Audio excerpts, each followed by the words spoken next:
తాకట్లో ఉన్న మీ బంగారాన్ని విడిపించి ఆ రోజు ఆన్లైన్ రేటుకి కొంటాం. Sharma gold company.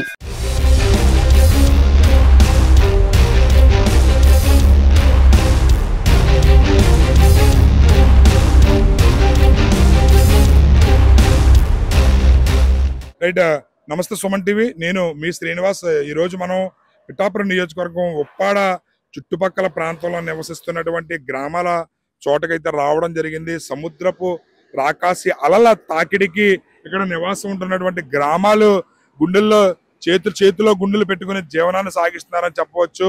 గత 2 రోజుల నుంచి బంగాళాఖాతంలో ఏర్పడిన అల్పపీడనం కారణంగా రాకాసి అలల ఉధృతి ఎక్కువగా ఉంది. దీనితో ఇక్కడ నివాసం ఉంటున్నటువంటి ప్రజలు జీవనం అస్తవ్యస్తం గురవుతుంది.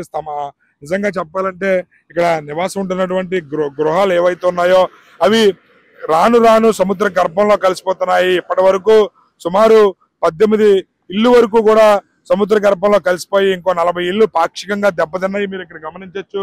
పాక్షికంగా దెబ్బతిన్న ఇల్లులు ఏవైతే ఉన్నాయో సముద్రపు తీరాన ప్రాంతాన్న సుమారు ఇక్కడ ఉప్పాడ, సుబ్బంపేట, కొత్తపల్లి, అదేవిధంగా సోరాడపేట, పెరుమాళపురం వరకు కూడా ఇక్కడ ప్రజలు సముద్రపు తీరాన్ని జీవనాన్ని సాగిస్తున్నారు. వాళ్ళకి మత్స్యకార వేటే జీవనాధారం అయినా సరే వాళ్ళు రిస్క్ చేసి మరి ఇక్కడే జీవనాన్ని కొనసాగిస్తున్నారు. వాళ్ళ సమస్యకు పరిష్కారం పవన్ కళ్యాణ్ గారు చూపిస్తారనే నమ్మకంతో వాళ్ళు ఇక్కడ జీవనాన్ని సాగిస్తున్నారు అని చెప్పి తెలియజేస్తున్నారు. ఇక్కడ సుమారు ఎన్నో సంవత్సరాల నుంచి ఎంతో మంది ప్రజాప్రతినిధులు వచ్చినా సరే మా సమస్యకు పరిష్కారం చూపలేదు.